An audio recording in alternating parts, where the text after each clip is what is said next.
Mes chers amis, bonjour, bienvenue à tous. Aujourd'hui, nous allons plonger ensemble dans l'un des commandements les plus connus et pourtant l'un des plus mal compris. Dans l'Exode 20:13, il est dit simplement « Tu ne tueras point ».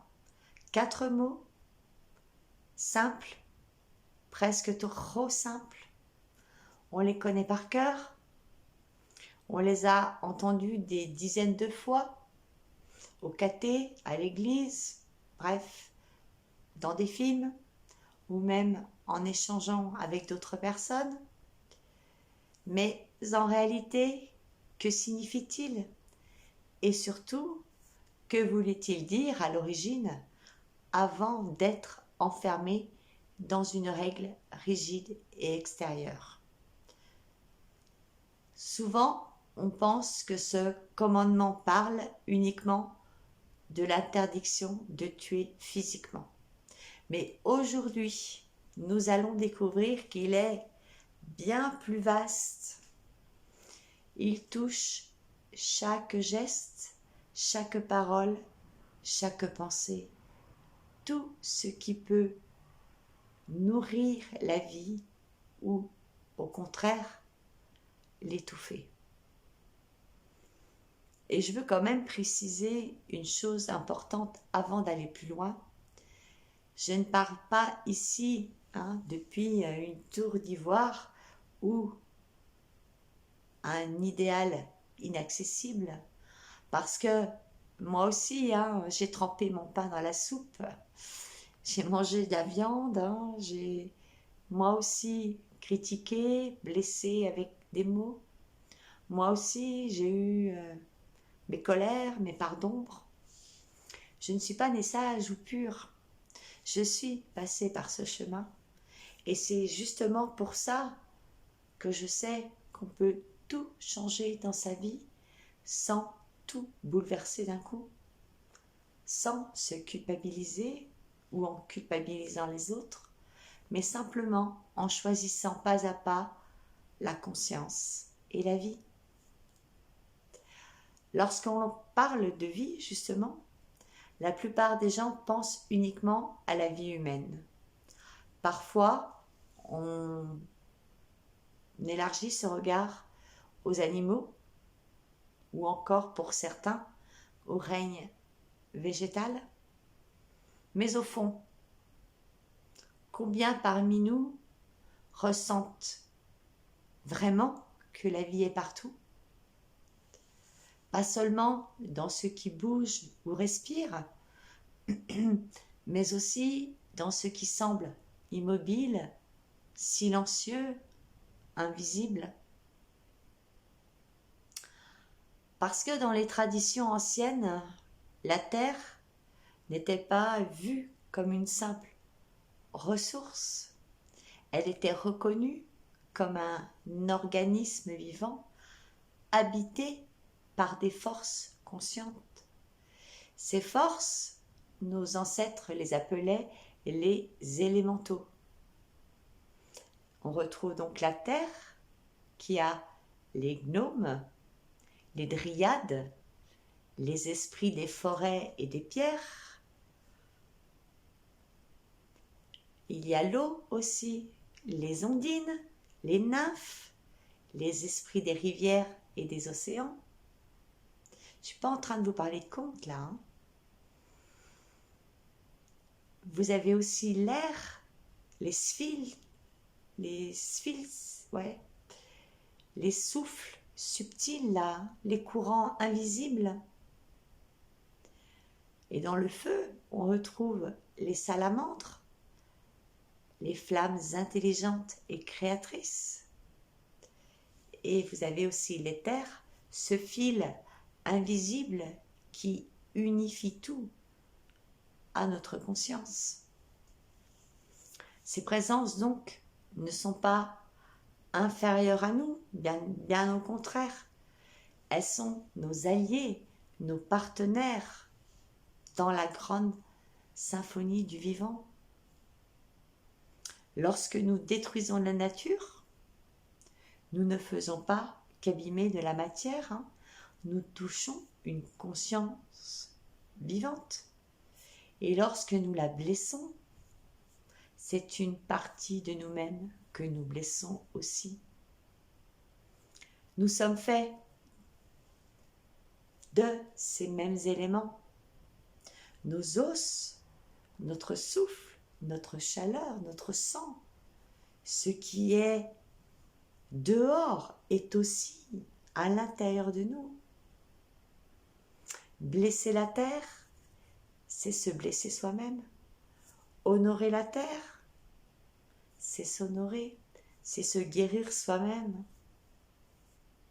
Dans Lévitique 7:11, il est écrit « La vie de la chair est dans le sang ».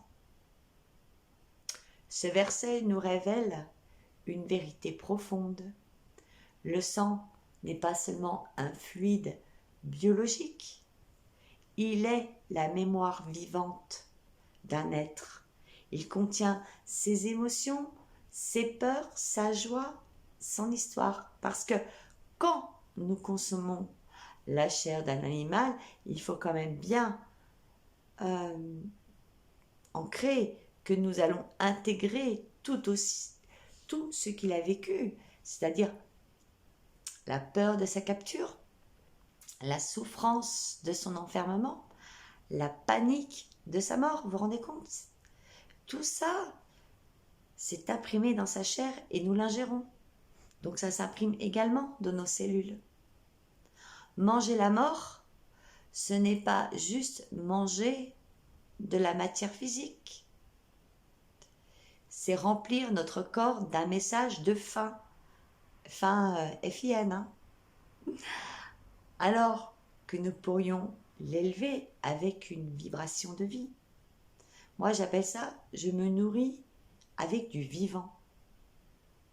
Alors bien sûr, ce n'est pas du tout une question de morale, je ne suis pas en train de vous faire la morale, ni d'aller vous chercher dans une culpabilité. Ce n'est pas non plus une punition, c'est simplement une loi vibratoire universelle. Ce que nous ingérons, eh bien, nous l'intégrons. Ce que nous absorbons, eh bien, nous le devenons. C'est aussi simple que ça. Dans certaines traditions, comme les Esséniens ou les philosophies orientales, ils ont choisi la non-violence absolue. D'autres, comme la Kabbale mystique, parlent de Nitzozot. Donc ce sont des étincelles divines qui sont présentes dans toute matière vivante. Dans cette vision, tout dépend de comment nous consommons. Si nous le faisons avec conscience et gratitude, nous libérons la vie. Si nous le faisons avec indifférence ou voire avec avidité, nous l'enfermons encore plus dans la densité. Chaque repas devient alors un choix sacré, élever la vie ou l'emprisonner. Mais il n'y a pas que la nourriture matérielle. Nous sommes nourris à tous les êtres, à tous les niveaux de notre être. Nous mangeons des images, des idées, des croyances, des paroles, et tout ce que nous intégrons devient nous en fait. Dans la tradition juive, il existe un concept appelé Yashon Hara, excusez-moi si je le prononce mal, qui signifie mauvais langage. Il est dit que la médisance tue 3 personnes à la fois. Et ça, j'avais déjà fait une vidéo là-dessus, mais vous voyez, on y revient quand même. Hein? Donc, celui qui parle, celui qui écoute et celui dont on parle. Ça tue les 3. Les mots sont vivants. Ils peuvent guérir ou détruire. Ils peuvent élever ou tuer. On l'a vu dans Je suis le Logos. Donc, ne pas tuer, ce n'est pas seulement s'abstenir de prendre une vie physique, c'est aussi cesser de participer à toute forme de destruction, qu'elle soit visible ou invisible. Alors, pourquoi est-il si difficile de vivre en conscience? Pourquoi retombons-nous sans cesse dans les mêmes schémas de violence, de peur? Parce que nous vivons dans une matrice inversée. Ce n'est pas un réseau de machines et de câbles, mais un système vibratoire et mental qui détourne notre énergie. Dès notre naissance, on nous programme à croire que nous sommes séparés de la source, nous devons lutter pour survivre, nous sommes impuissants et limités. Ça, on nous l'a bien rabâché, on a bien compris. Cette matrice se nourrit de nos émotions les plus denses. Les peurs, colère, haine, culpabilité, honte, désespoir et tutti quanti. Chaque fois que nous restons prisonniers de ces vibrations, nous alimentons la matrice sans le savoir. Le piège, c'est que même en luttant contre elle, eh bien, nous l'alimentons encore. L'ombre se nourrit autant de notre rejet que de notre adhésion. La véritable sortie, c'est le désengagement intérieur. On coupe la prise. On observe ses pensées.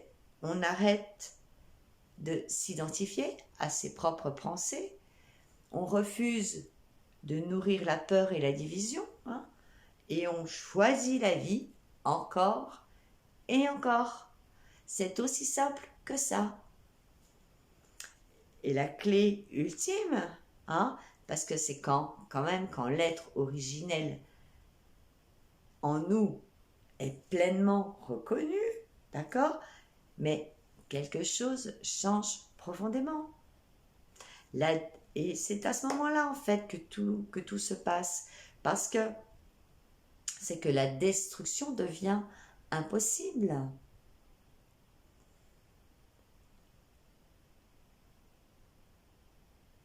Parce que dans cet état, chaque geste devient sacré.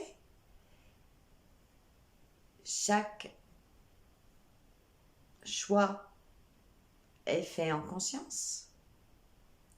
Chaque respiration devient une communication entre nous et le divin.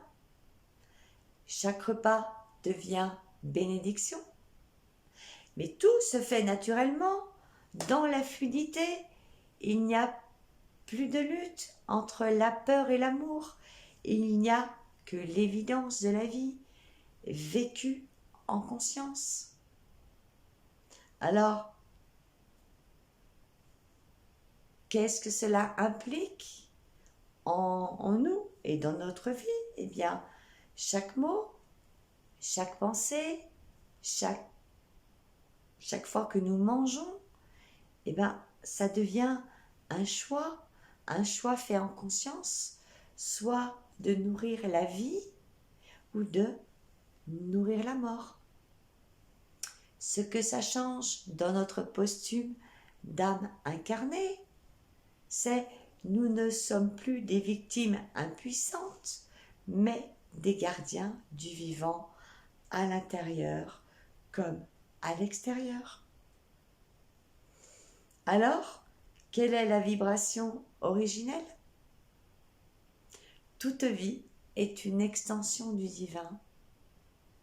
En respectant la vie, nous nous souvenons de qui nous sommes. Et nous en venons du coup à la clé vibratoire, à la clé vibratoire finale. Nous protégeons la vie car nous sommes la vie. Nous reconnaissons le sacré en tout ce qui respire ou non. Nous choisissons ce qui élève, ce qui honore, ce qui libère. Nous sommes le temple vivant de la création. Chaque petit geste compte. Une respiration consciente, un mot bienveillant, un repas préparé avec gratitude. C'est tout simple. C'est dans ces choix, justement, simples, que se construit la véritable révolution, mais intérieure. Parce que aujourd'hui, nous choisissons la vie. Alors, si ce message a résonné pour vous, je vous invite à l'écrire en commentaire. Je choisis la vie. Partagez-le autour de vous, bien sûr, pour que nous puissions semer ensemble une nouvelle vibration sur Terre.